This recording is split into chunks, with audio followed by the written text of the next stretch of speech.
Got a first-place team in the NBA, the Pistons, and constantly fighting for respect. Part of that is the way they played against the Knicks on Monday night, laying it on them. And, John, we had a caller very early in yesterday's show saying, nobody's talking about the Pistons. I went to the websites of the four-letter network, and they're talking about Kevin Durant, and they're talking about Steph Curry, and how do the Knicks pick up the pieces? Nothing about the fact that the Pistons had a signature win. Well, noted Knicks fan Stephen A. Smith was an unlikely source of praise. This is Stephen A. Smith from First Take. There you go. Pretty bold. It is. And I like that he said as constructed as well, because as we get closer to the trade deadline, we had all talked about adding another shooter. They can always add something, but as constructed, they can win a championship. And earlier in that little segment that he had, I thought they were going to start playing Survivor, Eye of the Tiger, because he was talking about, you just look in their eyes. They when they take the court, they've got that look on their face. When we talk to JB, he's got that look because JB did a bunch of stuff with them after the season last year, and he talked about, yes, we will win, we will be there, and like all of those things are a possibility. And to start to get some of that national recognition of, hey, Cade Cunningham, he's one of the top 3 in the MVP race. And it's going to be SGA until it's not. Yeah. And it's going to be Oklahoma City until it's not. He mentioned it right there. Oklahoma's still the favorite. But if you win the Eastern Conference and you're playing in an NBA championship, you got a chance. So answer that question. I mean, Stephen A. Smith is the king of the hot take. Is this a hot take, or is this is reality? The Pistons, as currently constructed, can win the NBA championship. Is it a hot take, or is it the truth? No, as he said it, right? They're not the favorite, but I don't think it's a hot take. No, I don't think so either. I think they can win the NBA championship. The question that I want to see answered, and we're going to have to see how this plays through the rest of the season, is can they continue to play with this intensity every single night, with the defensive intensity, with the pace that they play? We know it's a long season. Will that wear out? Will it wear Cade Cunningham out? Will he be the same in the playoffs as he is now? Yeah, look, I think there are some clear obstacles for this team to win an NBA championship. There's a reason they're not the favorite, and it has nothing to do with the fact that OKC and San Antonio exist. It's that they have some issues, too. Like, if they get in the playoffs, they've yet to win a playoff series. Mm-hmm. Those playoff games end up in the half court. They don't have a lot of shooting, especially with some of their all-defense lineups. But, yeah, they're going to be in a dogfight. They're going to fight, scratch, and claw, and they're going to play playoff basketball. They kind of already are, and they've got the best player in the Eastern Conference. So if you feel like we're going to defend you for 48 minutes and we've got the best player on the floor in any 7-game series in the East, yeah, you absolutely have a path to the NBA Finals. If you're in the NBA Finals, you got a shot to win it. You're not the favorite, but you can. Yeah, I think that's a really good way to put it. They can win the NBA championship as currently constructed. Yeah, so I don't think it's a hot take at all. No. I think it's especially what we saw on Monday night. They went out there and, I use the Survivor Eye of the Tiger. They literally looked like they were bound and determined. No matter what happened, they were going to scratch claw. They were going to do anything they could to win that game, and they did. Yeah. They sent a huge message to the rest of the NBA.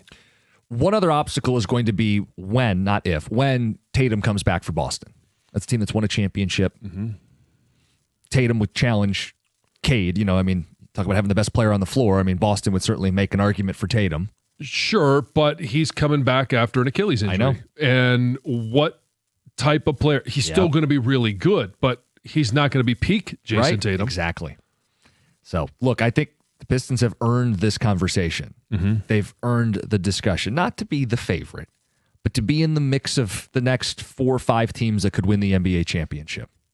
Yeah, and when you're talking about those 4 or 5 teams, I would say it's probably, San Antonio, it's OKC, Denver, depending on when Jokic comes back, and the Pistons. Yeah.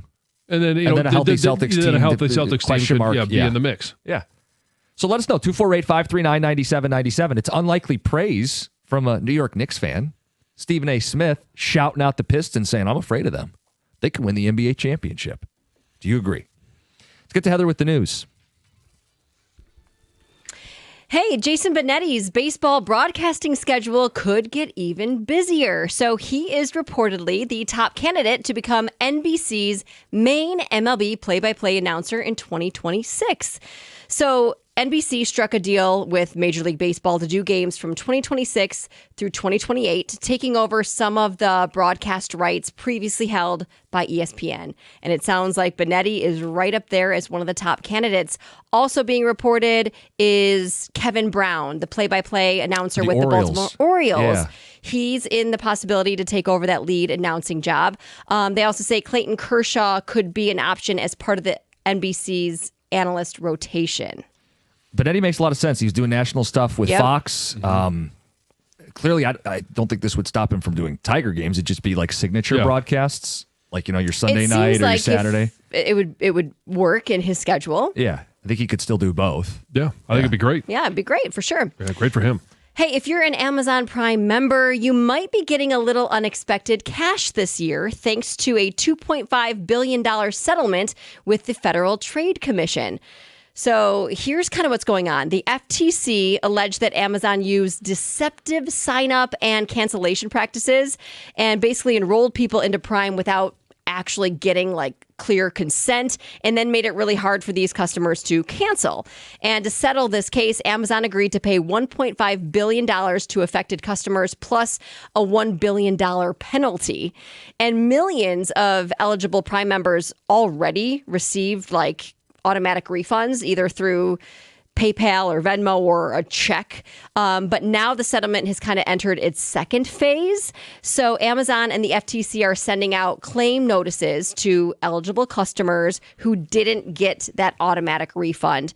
And then notices are expected to be received by January 23rd. Once you get them, you have about 180 days to go online and file a claim. Sounds like you can get somewhere up to $51 back.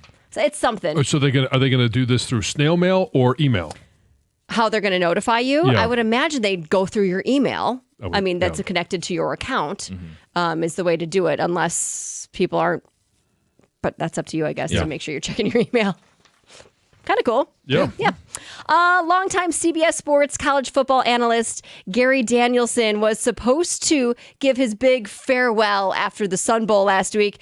But he was kind of abruptly cut off when the network moved on to the next program. Game. Yeah, commercial break, boom, gone. Well, a lot of viewers, colleagues were kind of disappointed that they weren't able to hear his farewell and kind of thought it was a little disrespectful in a way that they wanted him to be able to say his goodbye he deserves properly. A proper send-off. Well, later on the Dan Patrick Show, he addressed the farewell. He took responsibility for the timing, and then he was also able to deliver his complete goodbye. He's such a class act. I know. And you knew he was not going to place the blame, and you know they knew they had a hard out. I just wish they would have been able to get the rest of it in. Yeah. I really enjoyed listening to him call games. He was one of the good ones.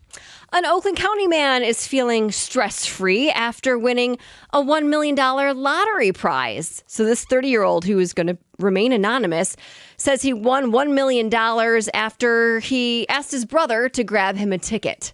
So apparently his brother was playing the super raffle game, and this guy was like, hey, you know what? I'd like to play this too. Grab me a ticket. Well, he ended up winning $1 million. He has received his prize. He took the one-time lump sum payout of $693,000. He says he plans to save his winnings and hopefully also give some to his brother. You have to, right? Here's a little tip. Yeah. How much do you give? I don't know. What's appropriate? I don't know, 10%? Yeah, okay. Yeah, a 60 grand. Yeah. That sounds like a lot of money. Yeah, it is a lot of money. It is a lot of money, yeah. I think that's good. It's fine, okay. Yeah, I don't know. Maybe discuss that with your brother. Let's see. A man is in police custody after he brought a gun to Romulus Middle School on Tuesday morning. Happened right before 10 a.m. This man attempted to enter the facility or the school through the main doors with the weapon. Within 3 minutes of being called to the school, police were able to arrest this suspect and secure the handgun. No injuries were reported. Obviously, an investigation is ongoing to determine the motive behind it. Just happy that no one was hurt. Worked. Security worked. That you can't walk right into the school. You need to be buzzed in. And that's when the secretary realized there's something going on here. So thankfully, everything worked. It's Heather with the news. Coming up next, the Lions have an opening officially at offensive coordinator, parting ways with John Morton yesterday. We'll play coordinator carousel. It's 97.1.